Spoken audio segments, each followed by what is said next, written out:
Agil udvikling er kort fortalt en super effektiv måde at udvikle software på, som samtidig er både sjov og motiverende for alle involverede. Så det er et win-win, det giver gode resultater, og det er rigtig sjovt og motiverende. Der er forskellige typer udfordringer for virksomheder, der vil i gang med det her. Og hvis det var meget, meget nemt, så var der jo mange flere, der gjorde det, og der var mange flere, der gjorde det succesfuldt. Så der er nogle hurdler, man skal over. Og hvad for nogle hurdler kommer det an på, hvor man kommer fra? Nogle virksomheder, man kan godt stille op og sige, at virksomheder, der starter på det her, de kommer enten fra en mindre disciplineret, mere anarkistisk måde at arbejde på. Tit er det en startup eller en mindre virksomhed, eller en virksomhed, som aldrig rigtig har fokuseret på proces, mens andre kommer fra meget store, veletablerede virksomheder, hvor der er masser af proces og masser af måder og principper for måder at gøre tingene på. Og selvom begge parter gerne vil ende det samme sted, hvor de har hastighed, motivation, fleksibilitet, de kan styre deres projekter bedre, mere forudsigelighed, så er vejen derhen meget forskellig.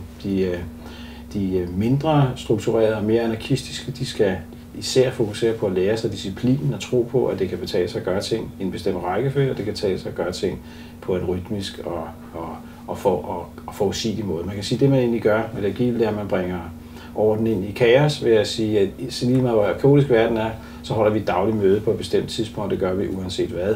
Vi planlægger hver 14. dag, vi gør alle de her ting på en fast måde. Lidt ligesom de britiske soldater, der gik rundt ude i junglen i Burma under 2. verdenskrig, de barberede sig alligevel hver dag, selvom verden var fuldstændig lav, og det var en måde at skabe orden i noget kaotisk. Når man kommer fra de mere disciplinerede organisationer, så er det tit nogle med en lang historie, og som har en lang tradition for en mere gammeldags eller en ældre måde at lave softwareudvikling på, en mere traditionel måde at lave softwareudvikling på. Den måde er ofte styret af, at man har nogle bestemte faser i udviklingen. Vandfald kalder man nogle gange den metode.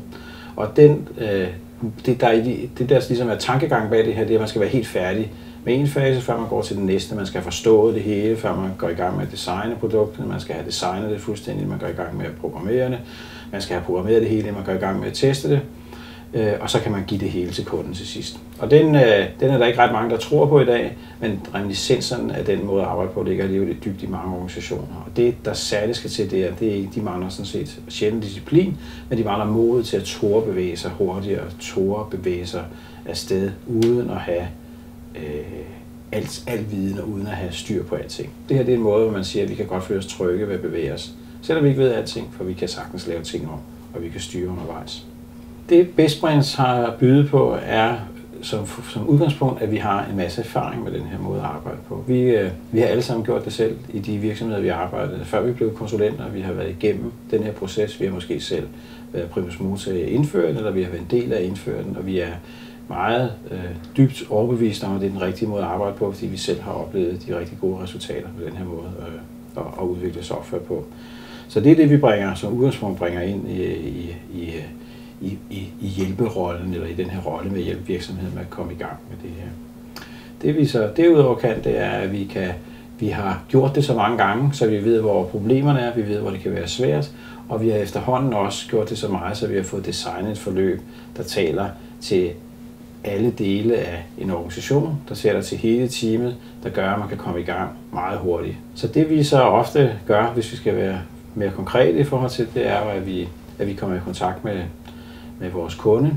Måske sidder I på et cafémøde og hører om agil udvikling. Måske har I læst om det. Måske kommer ønsket fra ledelsen højt op fra og siger, at vi skal være mere agile, vi skal udvikle produkter hurtigt. Måske kommer ønsket fra udviklingsafdelingen, hvor man siger, at hvis vi skal leve op til de krav, der er, så har vi brug for, at vi indfører en mere agil proces. Og uanset hvor ønsket kommer fra, så har vi jo startet det med en dialog om, hvad er det, I har brug for, hvad er det, vi kan hjælpe med. Og så laver vi et skræddersyet program, som regel, hvor vi siger, at det her det er ikke noget, som nogle få skal lære, det er noget, som hele teamet skal lære. Det skal være tilpasset jeres virkelighed som virksomhed, det produkt, I laver. Og så skal vi lave det på en måde, og det er jo noget, vi har fundet ud af efter lang tids afprøvning og erfaring, det er, at det her med bare at stå og forklare alting, det taler kun til hovedet, og det gør det meget svært at komme i gang næste dag. Så vi har udviklet en måde, hvor man dels skal få forklaret til hovedet, hvorfor er det her rigtigt og vigtigt, og hvad er det for nogle principper, der er bag den agile udvikling, og hvordan opleves det at lave agil udvikling. Det er jo noget, man normalt først finder ud af, når man har været i gang i et stykke tid, men vi har lavet en lille simulering, hvor vi hvor vi på en halv dag kan løbe et helt udviklingsforløb igennem og prøve alle aspekter af agil udvikling.